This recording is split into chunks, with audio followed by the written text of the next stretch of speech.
Très aimé de vous retrouver sur nos antennes de 30 minutes pour convaincre et surtout ravi de vous voir encore chez nous comme chez vous. Alors, quelle histoire pour quelle mémoire plutôt au sein de l'Office national des produits agricoles du Congo.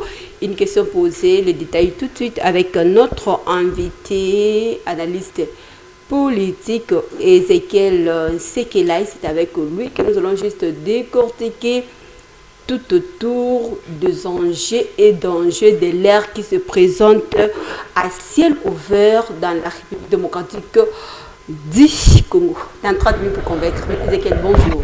Bonjour Madame Mélanie. Vous allez bien? Oui, Dieu fait grâce, on est là, on tient les coups. Journée nationale fériée à l'honneur de ceux qui nous ont précédés. Quel mot, quelle lecture faire vu tout ce qui se passe dans la partie est de la République démocratique du Congo?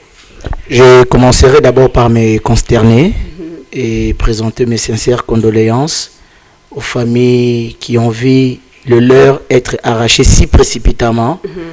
Et je vais aussi saluer ici le président de la République démocratique du Congo, son Excellence Félix Tshisekedi Tshilombo, pour avoir aujourd'hui donné l'occasion à tous ceux qui ont été victimes de la guerre, des affres de guerre au niveau de l'Est, de s'exprimer. Et je ne saurais pas m'éterniser là-bas, mais tout le monde a vu hier, quand on a accordé la parole aux victimes, il y avait une victime qui ne pouvait même pas parler, qui a seulement retenu son émotion et qui a dit qu'il est la preuve. Il fallait seulement le voir et comprendre réellement qu'il y a guerre et que le Rwanda est en train de tuer sérieusement sous les yeux de la communauté internationale, mais avec une silence totale qui continue peut-être jusqu'à preuve du contraire à nous étonner. Pourquoi on n'arrive pas à dénoncer aussi ces génocides que le Rwanda est en train de commettre en République démocratique du Congo, comme eux ont toujours pris le devant de plébisciter leur génocide, comme si chez nous il n'y avait pas de mort d'homme. Les mémoires, en fait, les larmes étaient juste au menu, s'il faut le dire ainsi, de la journée. Est-ce que c'est facile d'oublier au moins cette histoire? Ce n'est pas facile d'oublier, madame. Ce n'est pas facile d'oublier. Et je pense que dans toutes les officines internationales où le Rwandais passe, c'est ce qu'ils mettent en avant. Ils prennent ces génocides que eux-mêmes, par contre, avaient créés. Parce qu'aujourd'hui, la révélation sur le raison ou bien le cause profonde du génocide rwandais est tout à fait différent avec la nôtre. Pour nous, c'est un génocide qui est voulu par une armée étrangère, un pays étranger. Par contre, le génocide rwandais, c'est un génocide voulu par ceux qui voulaient être au pouvoir et ils le sont aujourd'hui. Donc, il a sacrifié ses propres frères pour avoir un alibi de se maintenir ou bien de parvenir au pouvoir. Vu les enjeux de l'ère, s'il faut se référer en fait, bien que ce soit juste une journée nationale pour la République démocratique du Congo, mais la communauté internationale aussi devait glisser, ne fait qu'un mot partant de la dite journée. Mais on a observé un silence au radio de leur côté. Croyez-vous que c'est une complicité ou bien c'est juste il y a quelque chose qui est caché au-delà du rideau de l'actualité? Au-delà du rideau de l'actualité, je dirais s'il y a quelque chose qui est caché, mais au travers la commémoration d'hier, la communauté internationale a pris conscience et a pris acte. Parce que tous les victimes qui ont été présentées, qui ont intervenu, ont fortement touché toute la délégation de représentation de la communauté internationale qui était là sur place. Et je pense, dans les jours à venir, nous verrons, à mon humble avis, ou bien je suis convaincu que la communauté internationale... C'est la première fois, ça date de très longtemps. Oui, ça date de très longtemps, bien sûr, Madame Elali, mais vous devriez ici comprendre avec moi, ou bien conviendre avec moi, que la manière dont cela a été présenté sous l'ère du président Félix Tshisekedi, c'est une manière où cette histoire va prendre maintenant de l'ampleur. Oui, parce que bien avant là, nous le présentions comme si ce n'était pas une histoire vraie qui existait. Mais cette fois-ci, nous avions des victimes qui sont venues eux-mêmes parler de quoi ils étaient victimes et de pourquoi ils sont aujourd'hui peut-être handicapés, de pourquoi ils sont aujourd'hui peut-être, ils se retrouvent dans l'état où ils sont et de pourquoi ils sont aujourd'hui privés, des papas, mamans ou enfants, et au travers cette... Pour tourner la page avec le génocide congolais, quel message d'interpellation, d'espoir à la population congolaise, y compris aux autorités en fait, de la République démocratique du Congo? Le message d'interpellation à toute la population congolaise et beaucoup plus particulièrement à la population de l'Est. D'abord, je dirais ici que nous sommes de cœur avec eux. Nous sommes vraiment de cœur avec eux. Et je suis très content de ce qui se passe actuellement au niveau de Bukavu et au niveau de Goma. Il y a la jeunesse qui a déjà pris conscience et qui a dit qu'il n'acceptera plus être marginalisé par ses ennemis de la paix, ces ennemis qui continuent à tuer nos frères. Alors, au travers les jeunes constes, j'appelle ici surtout à nos politiciens et qui quittent Kinshasa pour aller rejoindre ceux qui tuent la population congolaise. Cette population qui sont leurs frères, où il y a leur maman, pour des raisons d'intérêt personnel et de positionnement en politique, doivent cesser. Ils doivent cesser et nous devons tous nous réunir pour combattre à ce que prochainement nous ne pourrions plus avoir un génocide pareil encore. Merci beaucoup. Le message est passé. Alors, quelle mémoire pour quelle histoire au sein de l'Office de production agricole du Congo? C'était juste notre problématique de cette soirée. Mais avant d'y arriver, quelle est votre observation au sein de ces services? Merci beaucoup, Madame Elali. Et c'est avec un cœur plein de larmes que je suis en train de parler aujourd'hui de l'Office national des produits agricoles du Congo. Cet office qui autrefois contribuait à 40% dans le budget national de notre cher beau pays. Aujourd'hui, je dirais que l'office, pas seulement il est un canard boité aujourd'hui, mais il est en train de descendre aux enfers. Descendre aux enfers. Il n'y a pas de fumée sans feu. Il n'y a pas de fumée sans feu. Exactement, madame. Voilà, nous avons vu juste le fumée tout autour, en fait, que je ne saurais pas dévoiler, mais c'est à vous, comme étant analyste politique, de pouvoir nous dévoiler ce qui se passe au-delà du rideau de nos vies et de nos oreilles. Oui, madame, ici, je lance un appel au président de la République, qui est le garant de la nation, de pouvoir prendre avec une attention soutenue à ses mains le problème ou bien le climat malsain qui règne au sein de l'Office national des produits agricoles du Congo. Vous conviendrez ici avec moi, dans cet office-là aujourd'hui, les agents sont à 4 mois, ils étaient à 6 mois d'arriéré, et aujourd'hui, après une formule dont j'appellerai une formule aventureuse dont les autorités en place ont mis, ils ont été contacter la banque Equity pour faire le découvert, afin de combler les arriérés. Malheureusement, il y a seulement 2 mois qui viennent d'être payés et 4 mois d'arriérés existent encore. Dans cet office, nous avons aujourd'hui l'actuel ministre Moïndo Nzangi, son excellence, honorable d'abord de surcroît, qui a autorisé à ciel ouvert une calamité, ou bien je dirais, qui vient maintenant d'enfoncer l'office dans son cimetière, et bientôt là, nous verrons l'office fermer ses portes. Je m'explique par ce que je veux dire par là. L'ordonnance nommant les animateurs au sein de l'Office national des produits agricoles du Congo, lit par Madame Tina Salama au sein de la RTNC, avait nommé M. Amissi Mwanza Singoma comme directeur général, Madame Berthe Issasson comme directeur général adjoint, et le comité et le conseil d'administration animé, dirigé par M. Mukenge Chaye. Curieusement, lors de la remise et reprise, il y a Madame Mimi Monganumbi qui s'est présentée en lieu et place de l'honorable Ami Singoma, qui devait se présenter comme DG officiellement nommé par ordonnance présidentielle. Sur base de quoi en fait? C'est vraiment une erreur que nous sommes censés de pouvoir accepter, soit de présenter les excuses auprès de la population congolaise, ou nous sommes censés aussi d'assimiler tout ce qui se passe comme étant tout celui qui a posé la question dans ce sens, s'est vu soit arrêté, soit poursuivi ou pourchassé par des personnes non autrement identifiées. Alors, nous ne connaissons pas le mystère qui est caché dedans. Dans cet office, le prédécesseur, ce qui était avant, le comité de gestion avant, c'est lui nommé par le président de la République. Le 2G avait un salaire de 5 900 $. Mais aujourd'hui, la DG, Madame Mimi Monganumbi, touche 19 800 et quelques mille $, américains. Ils sont venus, à un mois de leur prise de fonction, ils ont triplé leur salaire à 3 sur base d'aucun résultat financier.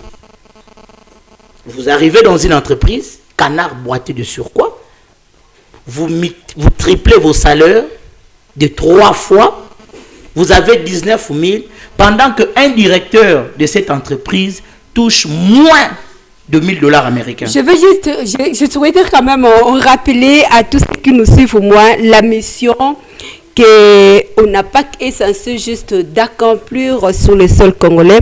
Il est question juste de charger des contrôles de qualité, de promouvoir et de régulariser la fierté des produits agricoles et surtout de l'élevage d'une manière au moins à faire exploiter en fait les systèmes sur le plan national que international. Alors, partant de leur mission, sentez-vous juste que dirais-je, deux orientations mises à côté, en fait, ils ont dévié la mission ou bien ils sont en train d'accomplir les objectifs tels que définis ici? Madame, les objectifs tels que définis, l'ONAPAC l'accomplissait auparavant, oui, il l'accomplissait. Et quand l'ONAPAC a connu ces moments de vache maigre, il s'est retrouvé face à des difficultés d'ordre financier. Et ces difficultés-là le limitent peut-être à étendre son action sur toute l'étendue de la République. Voilà maintenant que, comme on l'a dit, le malheur est bon. Le malheur qui devrait être bon pour l'office est devenu aujourd'hui le malheur qui l'enfonce encore dans sa misère. C'est-à-dire, ceux qui ont toujours voulu voir l'ONAPAC disparaître ont saisi l'opportunité de cette galère pour venir maintenant imposer leur rythme au travers l'actuel ministre. Vous conviendrez avec moi, madame, qu'il y a ici des opérateurs économiques, plus précisément de l'Est de la République, je cite ici Beni Boutembo, qui, comme le ministre de tutelle et leurs frères des territoires d'origine, ont imposé un climat tribal au sein de l'ONAPAC. On engage un agent au mois de janvier au grade de maîtrise 3. Mais comme il est soutenu par un exportateur qui avait jadis ou bien l'autre fois soutenu l'actuel ministre dans sa campagne au sein de son parti, ces derniers amènent un frère à lui, un petit qui est à lui, on l'engage au grade de maîtrise 3 et en moins d'une année, celui-ci se retrouve cadre de collaboration 3. Quelque chose qui n'existe pas sur le plan administratif. Parce que la convention collective qui figure parmi le test qui régisse l'Office national des produits agricoles du Congo dit, ou bien stipule, à son article 7 ou 27 si je ne m'abuse pas, le passation ou bien le monter en grade c'est fait après 3 ans du grade actuel. C'est-à-dire, si je suis maîtrise 3, pour devenir cadre de collaboration 1, je dois avoir passé 3 ans avec mon grade de maîtrise 3. Et lors d'un engagement, il y a toujours eu une période probatoire. Une période de 6 mois. Une période probatoire de 6 mois. Et ce n'est qu'après cette période probatoire de 6 mois qu'on peut dire que non, le seuil ou bien la période probatoire a été concluante ou bien non concluante. Mais aujourd'hui, nous assistons dans un désordre où le ministre lui-même est en train de commissionner des gens, des agents dans des grades supérieurs. Vous avez de preuves? Oui, j'ai des preuves avec moi, madame Mélanie. J'ai des preuves avec moi. Le ministre a signé un arrêté commissionnant les agents. Le ministre a signé un arrêté ministériel pour promouvoir des directeurs, ce qui n'a jamais été fait. Parce que le ministre n'a que le pouvoir d'approbation. C'est le conseil d'administration. Qui est censé? C'est le conseil d'administration qui est censé faire ce travail-là. C'est un travail reconnu au conseil d'administration qui aujourd'hui, sous le ministre Moïndo Nzangi, ce travail-là est devenu un travail du ministre. Alors, s'il faut répondre au moins à notre problématique de la soirée, quelle mémoire pour quelle histoire au son de ONAPAC en République démocratique du Congo? Ce que nous demandons ici aux autorités, je cite bien ici le président de la République, avec mes hommages les plus Allons différents. d'abord avec l'histoire, avant d'y arriver avec un message d'interpellation. D'accord, merci. Et Quelle histoire? Quelle histoire?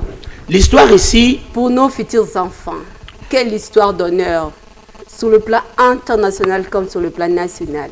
sur le Quelle plan... histoire 66 ans après? 66 ans après aujourd'hui, je dirais que l'ONAPAC se trouve dans son état le plus mauvais.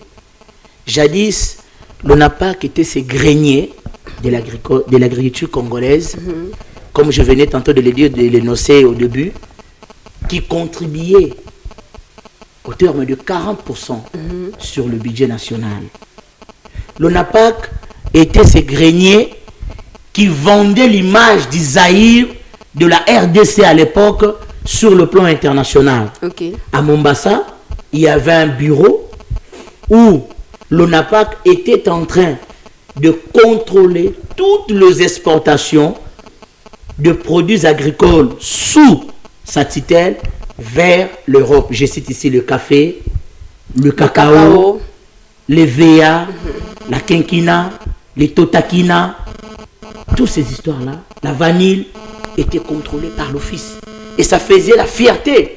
Sur le chiquier international, quand on faisait le statistique mondial, la RDC figurait parmi le pays producteur du cacao, du bon cacao bio, parmi le pays producteur du café, parmi le pays producteur du l'EVA. Mais aujourd'hui, madame, nous avons seulement nos larmes pour pleurer. L'Ouganda figure parmi le pays producteur du cacao, pendant qu'en Ouganda, il n'y a même pas un champ de cacaoyer.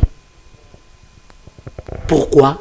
Parce que la fraude qui est aujourd'hui organisée d'une manière officielle avec la complicité des actuels dirigeants de l'Office national des produits agricoles du Congo, je cite ONAPAC en sigle, a fait que toutes les exportations qui s'est fait au niveau de l'Est, arrivées en Ouganda, le cacao qui vient de la République démocratique du Congo, sont vidés de leurs sacs et transfasés dans des sacs made in Ouganda pour être exportés à l'international. Et quand ce cacao arrive à l'international, tellement que ça porte le label de made in Ouganda, à l'international, l'on considère que ces cacao viennent de l'Ouganda. Voilà pour... Voilà, allez-y, j'ai une question en fait. Voilà pourquoi c'est ce qui est en train de tuer en fait l'office actuellement. Et cela n'est pas un fait d'hasard.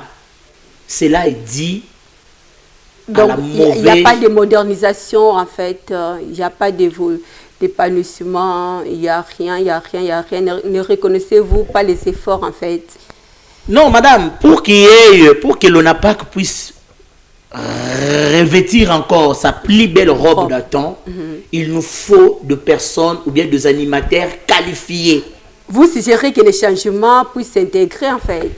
Madame, quand nous étions en train de suivre Madame Tina Salama lire les ordonnances nommant des animateurs au sein des entreprises publiques, nous avons eu nos yeux pour pleurer.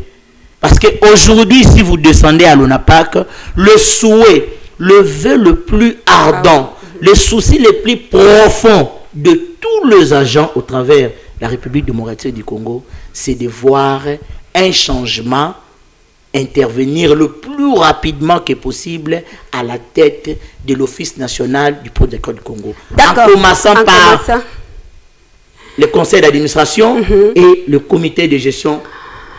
Je vais prendre au moins une question de M. Yves qui vous pose au moins depuis la commune de Mongafula. Il nous dit ceci. Sur le plan de réforme, le ministre d'État Moïndo avait annoncé des discussions avec le gouvernement pour trouver des résolutions durables, notamment sur la prise en charge des agents et la modernisation de l'ONAPAC. Ne reconnaissez-vous pas tout ça? Le ministre l'a dit il n'y a pas longtemps, lorsqu'il est parti pour lancer les activités, j'oublie ici il y a une firme qui est dans le commerce général, le nom m'échappe encore, le nom va me revenir du CIP, qui est vrai du côté est, plus précisément à Goma là-bas, et qui a aujourd'hui promis de construire ses entrepôts au sein même de la direction générale au niveau de Kingabwa, de l'Office national des postes agricoles Congo. Je réponds à Monsieur Yves.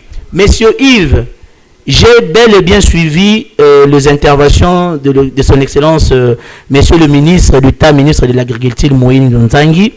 J'aimerais vous dire que le test qui régisse l'Office, les tests qui régissent l'ONAPAC, ne posent aucun problème à son sein. Il y a eu deux éminents professeurs de droit qui sont passés à la tête de ce ministère de l'Agriculture, dont le ministre Moïndo anime aujourd'hui. Ils n'ont jamais remarqué. C'est par contre le ministre lui-même qui a créé tous les désordres qui règnent actuellement. C'est le ministre qui a créé ça. J'ai beaucoup d'estime à l'égard du ministre Moïndo Nzangi. Et c'est quelqu'un dont j'ai toujours salué le courage. À son temps député, il avait dit tout haut ce que les autres disaient tout bas. Et je crois même que c'est ce qui lui avait coûté, c'est ce qui lui avait valu la prison qu'il avait pu pour pro-bruit. C'est quelqu'un qui a toujours eu de belles interventions. Mais je ne sais pas, depuis qu'il est au ministère de l'Agriculture, il ne fait que, selon moi, il n'est pas à la hauteur. Voilà, on prend au moins, je vais prendre aussi la préoccupation de Maître Jacques, en fait. Oui. Il nous dit ceci: le ministre a adressé un constat critique des performances actuelles de l'ONAPAC, estimant qu'elle ne permettait pas encore de maximiser plutôt le revenu du secteur agricole. Il a plaidé pour une concentration des activités dans les zones à fort potentiel agricole, notamment les Oiwele, les Baiwele, les Sud-Ubangi ainsi que les Congo central. Quel regard portez-vous partant de son discours? Je suis tout à fait d'accord quand le ministre a évoqué la performance au sein de l'Office national des produits agricoles du Congo. La performance est la conséquence ou bien le résultat d'une bonne gestion, Madame Elali. Aussi longtemps que nous avons à la tête de l'ONAPAC des animateurs qui sont incapables d'inciter et de pousser les agents à la performance. Où se trouve leur incapacité de toute façon? Allons aussi de l'autre côté, comme l'a posé aussi M. Yves qui revient avec vous. Oui. Où se trouve le danger dans tout ça?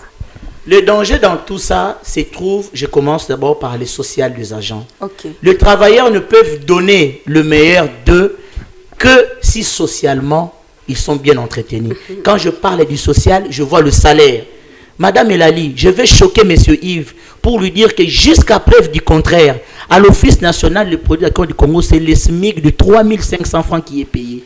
Et c'est le 30%, du 100% de ce SMIC qui est payé comme salaire aux agents. Pendant que ceux qui animent avaient trouvé le salaire de leurs prédécesseurs à 5 900, ils ont triplé le leur à 19 000. C'est déjà là le danger. Donc, vous voyez, il est difficile à un agent de l'office de nouer le 2 bouts de mois avec le salaire qu'il perçoit. Pire encore, au lieu que ce salaire puisse être régulier, comme le faisaient leurs prédécesseurs, chaque le 8, ils payaient les agents, ces derniers payent quand ils veulent. Et ils vous disent que nous ne pouvons pas faire de notre mieux. Mais eux-mêmes sont à jour de leur salaire. Mais les agents sont à 4 mois d'arriéré aujourd'hui. C'était 6, je venais tantôt de le dire. Il y a 2 mois qui venaient d'être payés. Et aujourd'hui, il reste 4 mois. Nous avons un problème de 3 300 000 dollars d'excédent qui a été réalisé, mais qui sont jusque-là non justifiés. Le conseil d'administration a appelé la directrice générale pour venir devant le conseil et s'expliquer. Cela a créé un tollé qui a même poussé le ministre à prendre une décision. Il semblerait qu'il a pris une décision suspendant les réunions du conseil d'administration jusqu'à nouvel ordre. Donc jusqu'à présent, il n'y a pas de résolution. Il n'y a pas de résolution. La direction générale ne justifie pas où sont passés les 3 300 000 dollars américains d'excédent. Il dit, or, le conseil d'administration, c'est dans son rôle. Là, vous interpellez indirectement les chefs de pouvoir faire aussi son Pas travail. indirectement, nous avons toujours voulu. Le ministre, quand il dit la contre-performance, je pensais que le ministre, vous savez, madame, nous avons eu à la tête du ministère de l'Agriculture, avant le ministre Grégoire Mouchal qui a cédé le fauteuil au ministre Moïse Nzang, il y avait le ministre Maître José Panda. Maître José Panda était très sensible et toujours à l'écoute des différentes questions pareilles qui s'est passées au sein de l'office. Et voilà pourquoi, sous son règne, nous avons eu un comité de gestion qui a été demi pour faute de mes gestions, qui a été demi pour faute de contre-performance. Donc ce sont les gestionnaires qui bloquent alors la machine. Exact, oui. Les gestionnaires arrivent, ils arrivent pour s'enrichir. Nous nous sommes dit, quand ils étaient arrivés, on s'attendait, on a bon, comme ce sont les dames qui sont nommées à la tête de l'ONAPAC, le maman savent bien entretenir les enfants, le maman ont quand même le souci. Non, je n'accuse pas, mais j'interpelle aussi la maman que vous êtes. Voilà. Partout il y a la maman, vous voyez la première ministre. La première ministre, elle a toujours été à l'écoute. Regardez la très distinguée première dame, Maman Denise Nyakio, dont je salue en passant.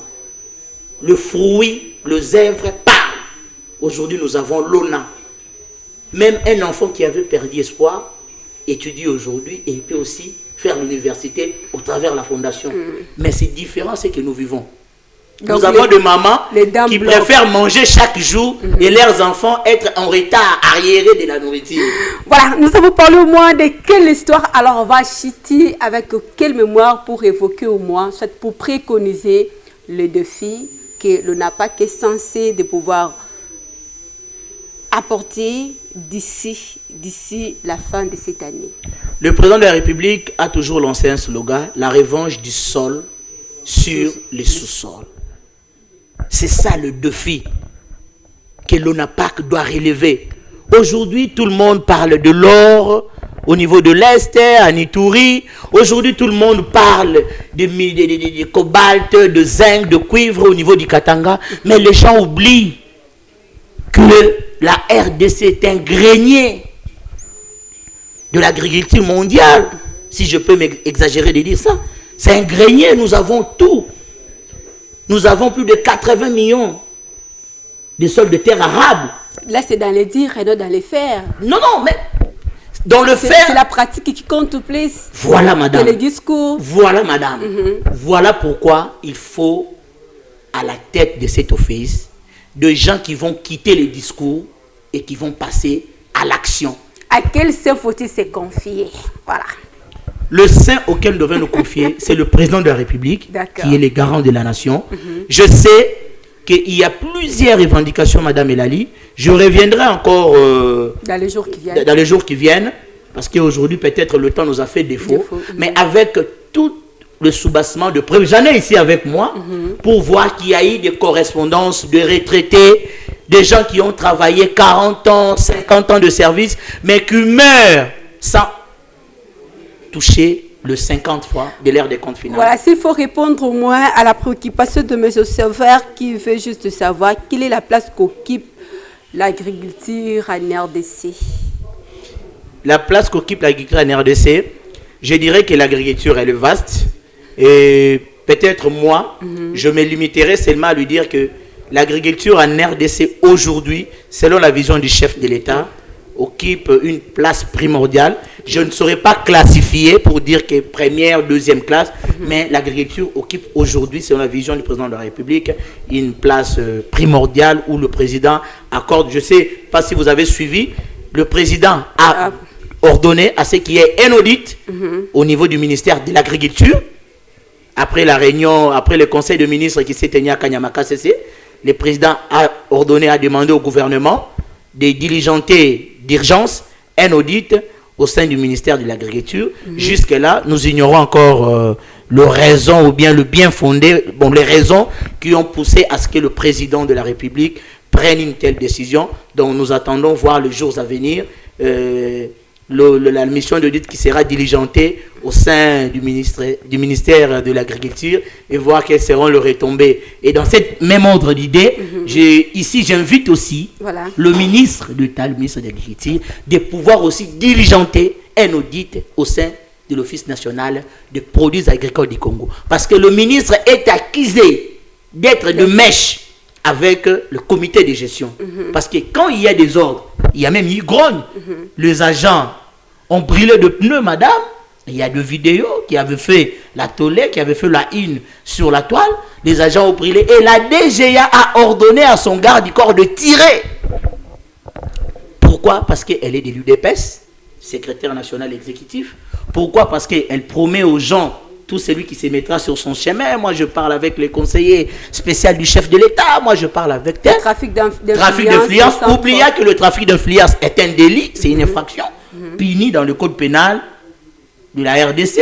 Donc, vous prenez les articles 147 à 150, vous verrez que c'est puni, mais elle fait ça parce qu'elle sait qu'elle va recevoir la corruption, bien les enveloppes qui viennent de par-ci par-là.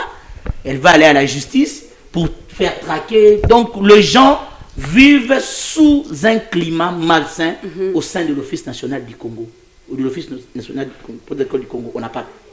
Donc, le travailleur travaille dans un climat où ils ne peuvent réclamer. Tout celui qui se lève pour réclamer, soit il est mité, soit il est injustement licencié. Alors, que faire pour soigner au moins cette image qui est bafouée en fait au sein de l'ONAPAC? Mais madame, ce qu'il faut faire, c'est changer. C'est changer. Parce que ceux qui sont là déméritent. C'est le système. Oui, c'est le système qui est mauvais. Il n'y a pas de mauvaises troupes. Il n'y a que de mauvais chefs.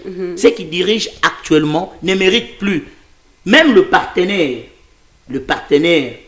extérieur, qui sont partenaires à l'Office national et qui sont partenaires à l'ONAPAC. Il n'y a pas une bonne collaboration. Il n'y a pas une bonne collaboration. Aujourd'hui, à l'ONAPAC, vous voyez même des administrateurs qui se permettent d'entrer en contact avec les exportateurs pour de quelconque service. Un administrateur qui est un mandataire non actif, qui est un non actif, mais qui se permet d'intervenir. Donc, nous avons une jungle qui règne et je le dis, je veux vraiment revenir ici pour interpeller les autorités et beaucoup plus ici, son Excellence, Monsieur le Président de la République. Nous allons seulement interpeller le Président. Nous n'allons pas cesser jusqu'à ce que le Président va trouver une solution. Et cette année, pourquoi pas à la fin de ces mois ici. Voilà, il n'y a pas au moins, en fait, nous sommes arrivés à la fin, mais il n'y a pas un mois à glisser auprès du ministre, en fait. Madame Elali, le ministre a toutes les informations via son téléphone, par son numéro WhatsApp. Nous dénonçons, nous lui envoyons tout. Mais le ministre se trouve dans une position, je prends ces dénonciations sous réserve. Parce que ceux qui soutiennent les comités de gestion en place dans l'ère des ordres sont proches du ministre. D'ailleurs, aujourd'hui, là, en venant dans cette émission, je récite une vidéo parce qu'actuellement, là, le ministre se trouve à Béni. Actuellement, le ministre se trouve à Béni. Il avait quitté Kanyamaka CC, c'est depuis dimanche qu'il a foulé le sol de Béni et puis il était à Boutembo. Je récite une vidéo où le ministre était avec ceux qui soutiennent les deux ordres actuellement. Alors, ça atteste déjà, la vidéo là, atteste tout ce qui est en train d'être dit sur le ministre. Parce qu'il y a même une société, Christine Company, au niveau des Kassindi. Et cette société-là appartient... C'est privé ou public? Non, c'est une société publique qui œuvre dans l'espace de production du Congo, Christine Company, gérée par un monsieur Siméon Kambale. Et cette entreprise-là est une entreprise qui appartient au ministre de l'Agriculture actuel. Et cette entreprise figure parmi les entreprises privées qui sont en train de faire la fraude au niveau des Kassindi. Merci beaucoup. Tant de révélations. En fait, on va y revenir dans peu de jours parce que ça fait couler l'encre et les salives en fait de l'actualité. On ne peut pas passer inaperçu vu tout ce qui se passe en fait dans la République démocratique du Congo et surtout aussi et au vu de tout le monde. Mais Ezekiel, nous vous disons merci pour cette lumière. C'est moi qui vous remercie, madame, pour m'avoir accordé ce temps d'antenne. Bien que nous n'avons pas épuisé la matière à son sein, bien que c'était d'une manière à la hâte. On va y revenir avec les images. Avec des images, avec détails. Et j'aimerais que si vous recevrez, parce que je sais que vous allez recevoir deux appels pour des droits de réponse, j'aimerais que ces gens-là puissent être acceptés par vous et nous mettre dans un plateau à débat, téléphone ouvert. Moi, j'amènerai mes preuves. Ils amèneront aussi le leur et nous viendrons au devant de vous pour parler à la population qui nous suit. Et le président de la République se rendra compte du malheur qui sont en train de subir les agents de l'UNAPAC. Ces agents-là vont voter pour le changement de la Constitution. Donc le président est tenu à résoudre ces problèmes. Merci beaucoup, c'est fini pour ce soir. Portez-vous bien. Suivez la rédition de cette émission le dimanche à 15h. Bon site de programme sur nos antennes. Au revoir.